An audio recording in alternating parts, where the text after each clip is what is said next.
आयुराने एक कटाक्ष वर टाकला म्हणजे खरी लढाई सुरू झाली. ती बंदूक घट्ट पकडत पुढे सरसावली. इथून पुढे यशला अजून 10 जणांची टीम जॉईन झाली. 2 अधिकाऱ्यांनी क्षणाचाही विलंब न करता खुर्चीचे दोर कापले आणि खुर्चीला बांधलेल्या साथीदाराला सोडलं. गुंडांच्या बंदुका चालत असताना यशच्या टीमने एका बाजूने एकामागून एक गुंडाला खाली पाडत पुढे सरकण्यास सुरुवात केली. जखमी साथीदार खाली कोसळणार इतक्यात त्यांनी त्याला सावरलं. यश, बाकीचे दोघे? त्याने थरथरत्या आवाजात विचारले. ते सुरक्षित आहेत. तू फक्त इथून बाहेर कसं जाता येईल ते बघ. बाकीचं आम्ही सांभाळतो, यश ठामपणे म्हणाला. 2 अधिकाऱ्यांनी लगेच त्याला उचलून बाहेर धाव घेतली. तेवढ्यात धाड! गुप्त दरवाजाच्या मागे लपलेल्या एका गुंडाने अचानक गोळी झाडली. क्षणाचाही विचार न करता यशने आपल्या साथीदाराला बाजूला ढकलला. गोळी थेट त्याच्या उजव्या पायात घुसली. एक वेदनेची कळ त्याच्या डोक्यात शिरली. तो एका गुडघ्यावर खाली बसला. सर! त्याचे अधिकारी त्याच्याकडे धावले, पण यशने वेदना दाबत हात वर केला. तुम्ही त्यांना मिटवा, वेळ खूप महत्त्वाचा आहे. त्याने अधिकाऱ्यांना पुन्हा पाठवलं. दात घट्ट आवळून त्याने वेदना सहन केल्या. रक्त पायातून वाहू लागलं. वेदना कपाळाला झिंझिण्या देऊ लागल्या. त्याने अंगावरचा शर्ट काढून पायाला बांधला आणि पुन्हा आपल्या टीमसोबत उभा राहिला. यश उठताच अधिकाऱ्यांना अजूनच चेव आला. त्यांनी आता द्वेषाने गोळ्या झाडायला सुरुवात केली. धडाधड गुंड खाली कोसळले. एक समोरचा गुंड सरपटत जाऊन पुन्हा बंदूक उचलणार इतक्यात धड धड! यशच्या 2 अधिकाऱ्यांनी अचूक गोळ्या त्याच्यावर झाडत त्याला कायमचं शांत केलं. क्षणात बेसमेंटमध्ये शांतता पसरली. फक्त जखमींचे कण्याचे आवाज ऐकू येत होते.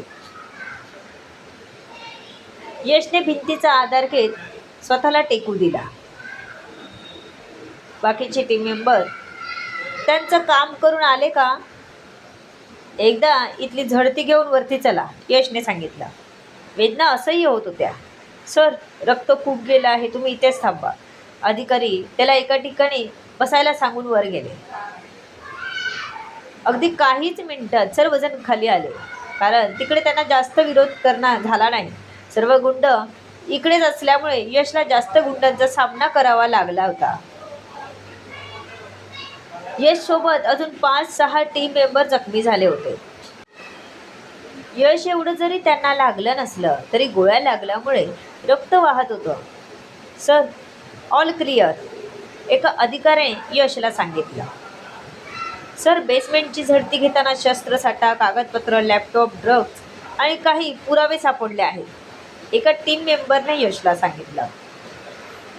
आपल्या माणसांनी गुंडांना खाली पाडलं आहे.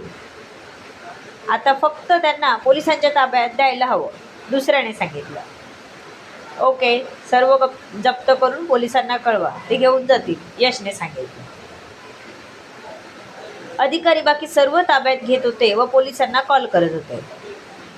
त्याने स्वतः जवळचा वायरलेस उचलला. कंट्रोल रूम, ऐकताय का?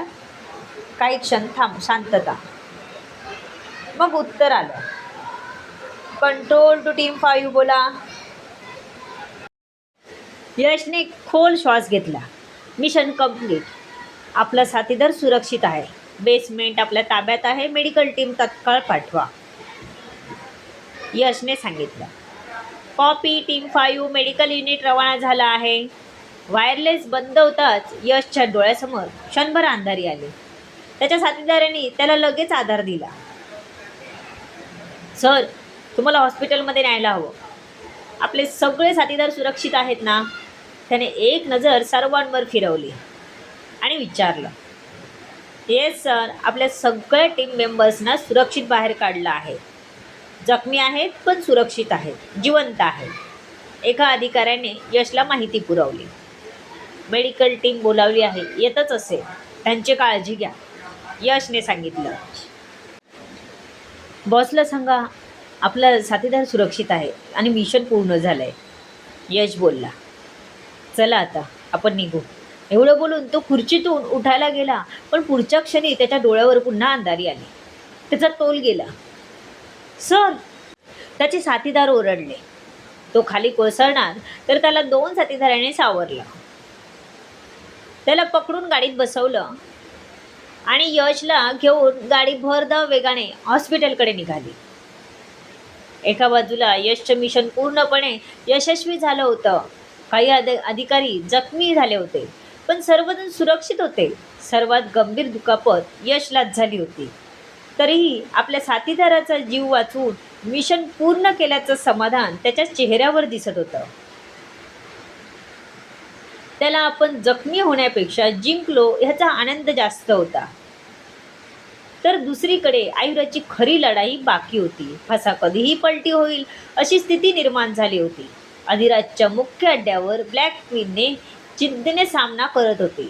आयुष अजूनही मार्गातच होता. आयुराच्या स्पष्ट आदेशामुळे तो स्वतःला आवरून गाडीतच थांबला होता.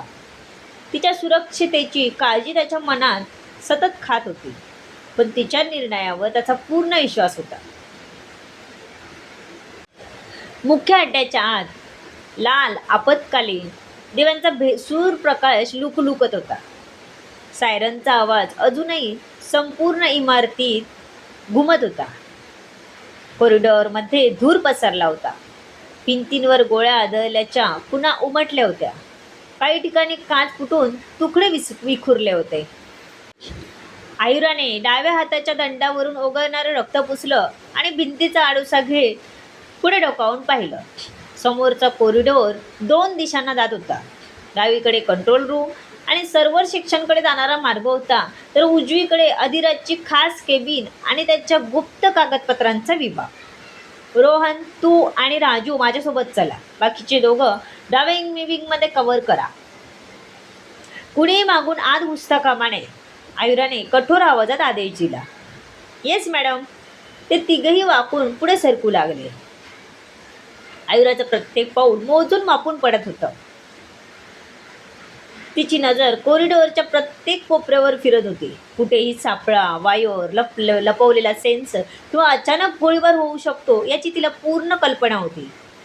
ते कंट्रोल रूमच्या जवळ पोहोचले. इतक्यात एका कोपऱ्यात मागून 2 गुंड अचानक बाहेर आले आणि गोळीबार सुरू झाला. धाड धाड. पहिल्या क्षणी आयुराने बंदूक उचलली. पहिली गोळी एका गुंडाच्या खांद्यात घुसली. दुसऱ्या क्षणी रोहनने दुसऱ्यावर गोळी झाडली. राजूने पुढे झोप घेत पहिल्या गुंडाच्या हातून बंदूक हिसकावून त्याला जमिनीवर आपटला. क्लिअर. राजू धापा टाकत म्हणाला. आयुराने एक शब्दही न बोलता कंट्रोल रूमच्या दाराकडे पाहिलं. दार जाड इलेक्ट्रॉनिक लॉकने बंद होतं. त्याच्या बाजूला छोटासा डिजिटल पॅनेल आणि वर लाल दिवा लुकलुकत होता. राजू लॉक बघ. राजू पॅनल समोर वाकला. 2 सेकंदात त्याच्या चेहऱ्यावरचा भाव बदलला. मॅडम, हे फक्त लॉक नाही, अलार्म ट्रिगर आहे. चुकीचा कोड टाकला तर संपूर्ण सेक्शन सील होईल. आयुराच्या डोळ्यात चमक उठली. म्हणजे आत काहीतरी महत्त्वाचं आहे. ती पॅनलकडे नीट पाहू लागली. मग तिने कमरेतून छोटंसं टूल किट काढलं. काही सेकंदात पॅनलचं कवर उघडलं. रंगीत वायर, छोटं सर्किट बोर्ड, लॉकिंग यंत्रणा समोर आली. रोहन, कवर. राजू, 3 मिनटं मला कोणी डिस्टर्ब करणार नाही याची काळजी घे. दोघांनी लगेच आपल्या बंदुका रोखल्या. आयुराच्या बोटांनी एकामागून एक वायर तपासायला सुरुवात केली. लाल वायर, निळे wire, bypass circuit, backup trigger. तिच्या कपाळावरच्या आट्या वाढत चालल्या होत्या. एक चुकीचा स्पर्श आणि संपूर्ण मार्ग बंद झाला असता. शेवटी तिने खोल श्वास घेतला आणि एक बारीक वायर अलगद कापली. टिक टिक असा येणारा सूक्ष्म आवाज थांबला. लाल दिवा विझून गेला. ओपन इट, आयुराज शांतपणे म्हणाले. राजूने दार ढकललं. कंट्रोल रूमचं दार उघडताच थंडगार हवा बाहेर आली. आत मोठे मोठे screen, CCTV feeds, server racks, electronics console, फायलींची कपाटं आणि डिजिटल स्टोरेज युनिट्स दिसत होते. एका भिंतीवर संपूर्ण अड्ड्याचा नकाशा लावलेला होता. जॉकपॉट लागला. रोहनच्या तोंडून नकळतच निघालं. वेळ वाया घालवू नका, आयुरा आत शिरताच म्हणाले. राजू, CCTV आणि इंटरनल लॉकिंग सिस्टम बंद कर. रोहन, सगळ्या हार्ड डिस्क, लॅपटॉप, ड्राईव्ह्ज, कागदपत्र जप्त कर. बाकीच्यांना वायरलेसवर कळव. कंट्रोल रूम आपल्या ताब्यात आहे हे सांग. Yes madam. राजू कन्सोल समोर बसला. त्याच्या बोटांनी कीबोर्डवर वेगाने काम सुरू केलं. काही सेकंदात स्क्रीनवर एकामागून एक फीड्स बदलू लागले. मॅडम, संपूर्ण अड्ड्याचे CCTV फीड्स इथून कंट्रोल होतात. शस्त्रसाठ्याच्या 2 गुप्त खोल्या दिसत आहेत. ड्रग स्टोरेज वेगळ्या विंगमध्ये आहे. आणि तो क्षणभर थांबला. अधिराजच्या खास केबिनच्या मागे एक सर्किट पॅसेज आहे. आयुराच्या चेहऱ्यावर समाधान उमटलं. म्हणजे आज आपण रिकाम्या हाताने जायचं नाही. ती राजूकडे बघत म्हणाली. तेवढ्यात बाहेरून वायरलेसवर आवाज आला. मॅडम, वरच्या मजल्यावरून पुन्हा 5-6 जण खाली येत आहेत. आम्ही रोखून धरलं आहे. त्यांना थांबवा. आम्ही 2 मिनिटात बाहेर पडतोय. आयुराने उत्तर दिलं. ती एका कपाटासमोर थांबली. कपाट लॉक होतं. तिने बंदुकीच्या बटनने काच फोडली. आत फाईल्स, पासपोर्ट, काही परदेशी व्यवहारांची कागदपत्र, ड्रग्ज, शिपमेंटची यादी, खात्यांची नोंद आणि 2 हार्ड डिस्क होत्या.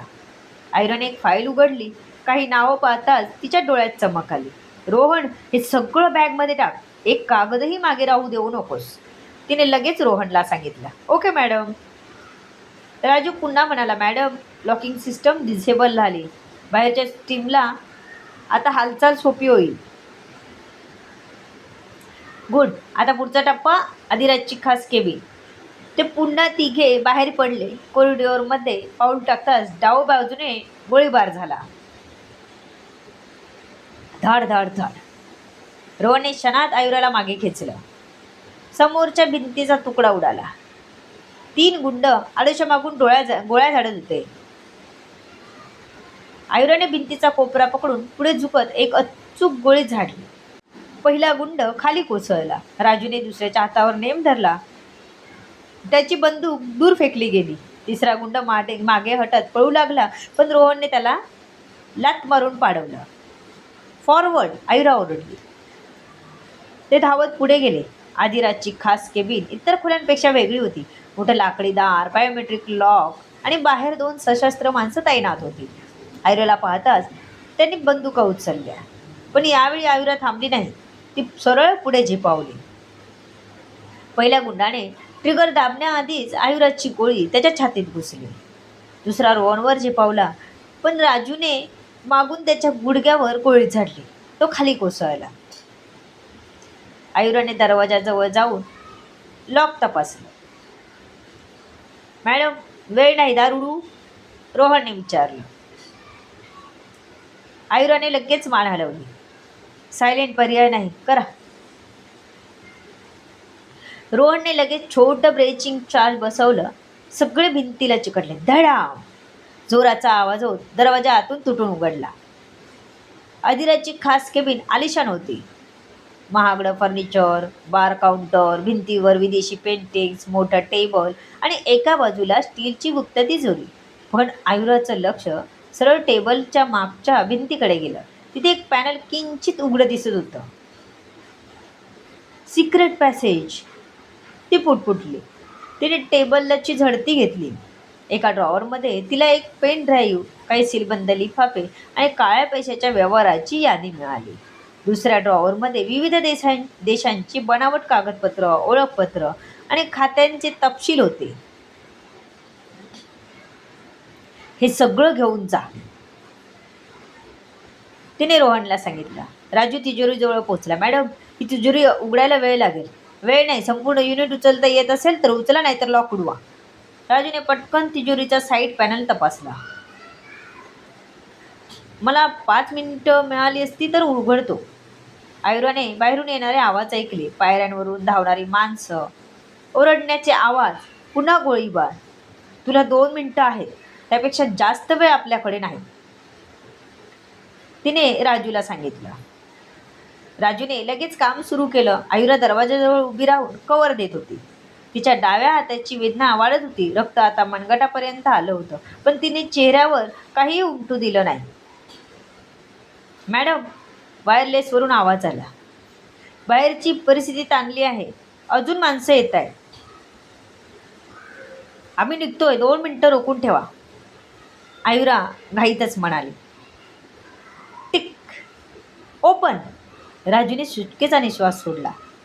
तिजोरी उघडली होती. तिजोरी उघडताच आत नोटांचे बंडल, एक रिव्हॉल्वर, काही किल्ल्या आणि सर्वात महत्त्वाचं काही फाईल्स आणि एक लहान काळी डायरी दिसली. आयुराने ती डायरी हातात घेतली. पहिलंच पान उघडताच तिला काही कोडेड नोंदी, तारखा आणि देशाबाहेरच्या संपर्काची यादी दिसली. हेच हवं होतं, ती हळू आवाजात म्हणाली. तिने सगळं बॅगमध्ये टाकलं. मूव. ते तिघे केबिनच्या बाहेर पडले. कॉरिडॉरमध्ये आता प्रचंड गोंधळ होता. त्यांच्या टीमने बाहेरच्या कुंडांना अडवून धरलं होतं. 2 अधिकारी जखमी झाले होते, पण ते अजूनही लढत होते. आयुरा पुढे होत ओरडली. सगळे मागे सरका. पुरावे आपल्या हातात आहेत. आता इथून बाहेर पडायचं आहे आपल्याला. मॅडम, डावीकडचा मार्ग बंद झालाय, एक अधिकारी ओरडला. पाहूया पुढच्या भागात काय होतंय. सर्व गोष्टी जाणून घेण्यासाठी येणारे पुढचे भाग वाचायला आणि ऐकायला विसरू नका. तुमच्या अमूल्य प्रतिसादाची आतुरतेने वाट बघते. लेखिका शब्दवेदी उर्फ संतोषी गजानन राणे पाताडे. धन्यवाद.